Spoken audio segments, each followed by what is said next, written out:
Strap in, friends. Today we will be complaining loudly and probably verbosely about modernity and how it has finally managed to strangle the last few ounces of pixie dust out of Dungeons and Dragons, turning what was once fantastical, mystical, and magical into something boring, mundane, and normal, with this artwork being the culmination of those efforts. So this one's been going around Twitter quite a bit. It's by Mike Papp, and you know what? I'm not criticizing the artist here at all. This is excellent art. It just has, or at the very least, it should not have anything to do with the DnD or Orcs, as this is supposed to be the new Orcs here. And I made a tweet about it, which went semi-viral actually, and I think it's because I've happened to post something that a lot of people understand, but might not immediately be able to put into words. Namely, that the Orcs have been reduced to just people. Because that's all these are. These aren't orcs. They're just dudes. Mexican dudes, for some reason. I mean, let's think of what are the orcs, right? Are they bestial savages? Sure, but more succinctly, they are barbarians, right? And when I say barbarian, I mean it in the most old-fashioned and universal sense, right? The Chinese viewed everyone outside of China as a barbarian. The Greek's word for foreigner was simply barbarian. To the Romans, everyone outside of Rome was a barbarian. It is the other, the outside force, the thing beyond the walls. That is what orcs are. In my mind, orcs are an anti-civilizational force. They are the Huns, the Visigoth, the Mongols at the gates of Rome. They are the thing that come from beyond the borders to break and ruin civilization. That is what orcs are. And these, these fuckers. Imagine these shits showing up at the gates of Rome. What? They're more likely to apply for asylum than to invade anything. Like there's no savagery left. There's no brutalism left. There's no barbarianism left. This is not an anti-civilizational force. They are as civilized as the people they're likely to be invading, goddammit. And there are so many parts of this beyond merely the immediately aesthetical, like the dude with the giant mustache. I love this guy. Okay, so let's begin taking us through some of the points here, right? So, the axe. As the artist said, the axe is a throwback to another axe that is seen here wielded by a half-orc, right? A little bit of an Easter egg thing, nothing wrong with that, right? Well, it kind of is, because a half-orc is not an orc. Like, this guy probably has access to superior smithing technique. You can look at his armor even, studded leather. You can look at his compatriots' gear. This is not necessarily an orc weapon, because again, the orcs are an anti-civilizational force. And so to give this chick access to a well-smithed metal weapon does not necessarily fit into the orc aesthetics. Not unless she stole it, I guess. And I don't know, for some reason, she doesn't really strike me as the kind dressed up in the colors, unironically I think of the Mexican flag here. Shrug, I suppose. Or the chaps. Like, look at this. So these, I don't know what these are called, but the riding pants, right? So the reason why riding pants are made in this way, that you have like coarser material on the inside of the thighs and the softer materials on the outside, is that the inside of the thighs will of course rub up against the horse as you're riding and bouncing along, etc. It will chafe. Now, if you're riding for extended periods of time, this will become uncomfortable and you'll actually get chafing, and so if you've got the rough material there, you minimize this, right? Well, that makes sense, absolutely, especially if you're apparently a nomadic species now. But what does this actually mean? It means that the orcs, the anti-civilizational barbaric force, the savage bestial warriors from beyond the borders, are worried about fucking chafing.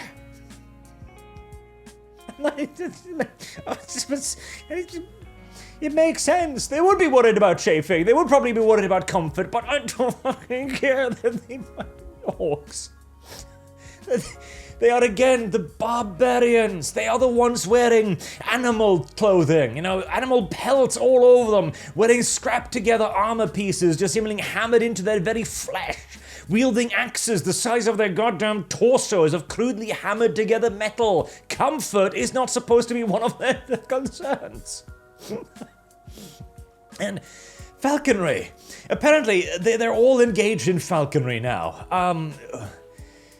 Were falcons even in Mexico? I don't know. And they are Harris falcons as well. I think actually he mentioned that here. Oh yeah, Harris hawks. Okay, so falconry is of course the process where you train a bird of prey to, be released, go kill something, and then you can eventually get him to kill a rabbit or whatever, then you can go fetch the rabbit. That's the intent of it, and then you feed it a little bit of food. It's a hunting technique, right? I don't know enough about Mexico to know if there were even Harris hawks in Mexico, if that has anything to do with the obvious inspiration of the photo, but again, this is Dungeons and Dragons. You have an endless quantity of mystical, fantastical creatures you could have picked from. You could have had these motherfuckers hunting with literal trained velociraptors, if you so choose. Or maybe some kind of subterranean worm thing or something. But no, you picked Harris hawks. Just a bird. A real-life bird from our own universe. Again, the thing is that you are just destroying the fantasy in it. This is no longer a fantasy setting, it's just goddamn Mexico. And nobody wants that. That's not interesting. Even the children are apparently training with full-grown hawks. That bird is bigger than the boy, but details, and of course, you've got the current year in it as well, obviously, inescapably, right? You've got the old couple up here, you've got the ginormous fat female, with the weapon, of course, and the tiny little pathetic man hiding behind her. Oh, wifey, will there be food tonight? You are the hunter of the family, after all. Oh. You've got the female warrior, obviously. You've got the male horticulist who's this berry looks delicious. It's bright red, and that probably means poison. But hey, details, probably a tomato or something. They're riding using saddles. They've got recurved bows. They've got fletching.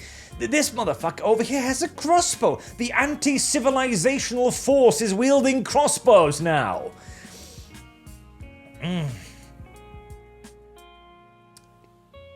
I cannot get over this point. I cannot get past this point. Again, in my eyes, the entire view, the entire point of the Orcs, all the way back to Tolkien, to Warhammer Fantasy, to the Japanese bestial pig-faced Orcs, etc., the point has always been for them to be an outside threat, to be the anti-civilizational force, to be something bestial and dangerous that kind of looks like a man, but at the same time self-evidently is not a man. It is the most violent, brutish form of a man, It is the monstrous interpretation of a man. And these are not it. These are just people. These are just goddamn people. That is all they are. They're just people. They're just dudes. There's nothing bestial about them. Beyond their teeth, I guess, which you can barely even see anymore, there is nothing animalistic about them. There is nothing other about them. These are not an invading force, again, if you don't consider immigrants an invading force, I suppose.